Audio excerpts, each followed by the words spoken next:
Imagine for a second that you found a text written over 2,000 years ago that reads less like ancient philosophy and more like a classified manual for a modern intelligence agency. Well, that's not science fiction. It's the Arthashastra, an ancient Indian guide to statecraft. So let's dive into this incredibly cold, pragmatic blueprint for how to get power and how to keep it. Right at the heart of this entire philosophy is a very simple truth about power. A king is absolutely nothing on his own. He needs people, ministers, generals, spies. But here's the catch, the big twist. Every single person he needs for help is also a potential threat. And that one single paranoid idea, it's the engine that drives the entire system of control that we're about to unpack. Everything, and I mean everything, starts and ends with the king.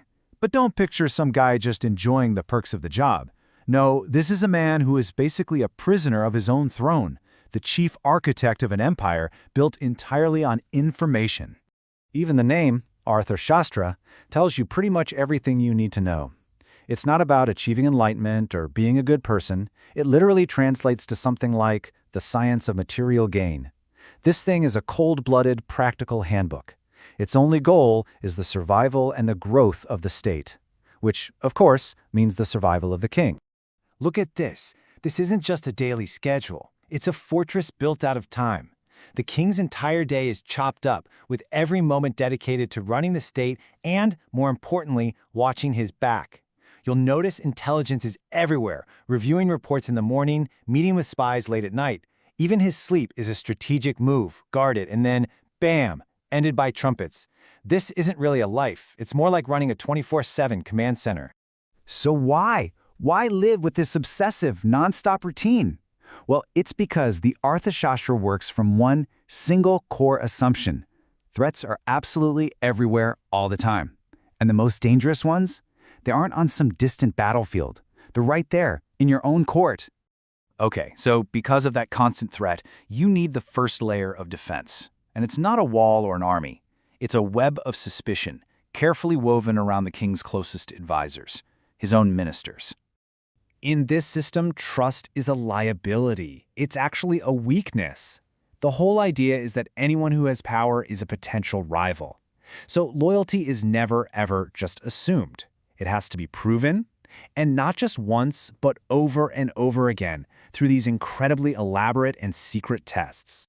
What's really fascinating is how the text compares its methods to other thinkers.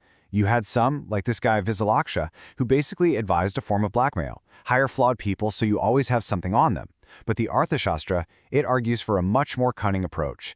Go find the absolute best, most competent people you can, and then subject them to the most extreme temptations to find their breaking point before you give them any real power. And get this, these tests weren't simple job interviews. They were full-blown covert operations. A spy, maybe disguised as a holy man, might try to pull a minister into a fake plot against the king. Another agent might offer a huge bribe. A beautiful operative would test their resistance to seduction, and a staged crisis would test if they were a coward or a traitor. Only the ones who passed all 4 of these tests could be trusted with the keys to the kingdom. So once the inner circle is secure, or at least thoroughly tested, the system expands outward. The state's surveillance network doesn't just stop at the palace walls. Oh no, it stretches into every village, every marketplace, and every single home. So how did they do it? With a massive network of spies just hiding in plain sight. Holy men, merchants, dancers, even your average neighbor could be on the payroll. And each type of agent had a specific job. Ascetics could wander around freely, listening for any talk of rebellion. Merchants kept an eye on the economy. And cooks and entertainers, they could get inside the homes of powerful people, gathering secrets and spreading state-sponsored rumors. The end goal here was what you might call total information awareness. It was all about preemption, spotting and crushing threats before they ever had a chance to grow. In this kingdom of eyes, every single citizen was both a potential problem and a potential source of intelligence. Now, this incredible surveillance machine doesn't just look inward. Its most ruthless and powerful application is actually aimed outward, against other kingdoms. This is where intelligence truly becomes a weapon of war. But again, you have to appreciate the brutally pragmatic logic. The Arthashastra actually prefers peace to war, but not for some moral reason. It's because war is just bad for business. It's expensive, it's messy, it's unpredictable.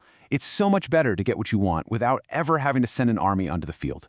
And that brings us to this concept of silent war. Basically, it means using spies, assassins, and secret agents to completely dismantle an enemy kingdom from the inside out.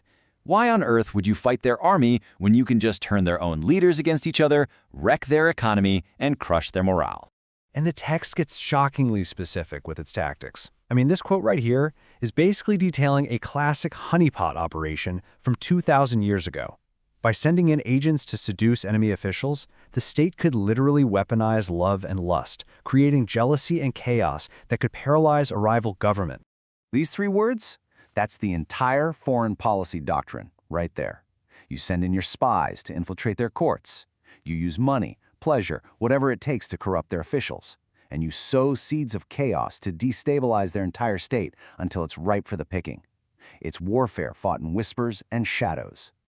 All right, so let's put it all together. You've got the paranoid king at the center, the constantly tested inner circle, that web of domestic spies, and the weaponization of intelligence against foreign enemies. What you end up with is a complete and, frankly, a terrifyingly effective system of control. These are really the pillars of this ancient blueprint. It all starts with the paranoid king. Trust is a fatal flaw. You test everyone. Information is worth more than any amount of gold or jewels. Absolute control is maintained through non-stop surveillance, and the quietest war is always the most effective. Put it all together, and you get a state where knowledge isn't just power, it is the very architecture of survival itself. And that really leaves us with one final, pretty unsettling question, doesn't it? Is the Arthashastra just some historical curiosity, a handbook for ancient dictators? Or does its ruthless focus on information, on control, and on human weakness reveal some timeless truths about the nature of power that are just as relevant today? That's definitely something to think about.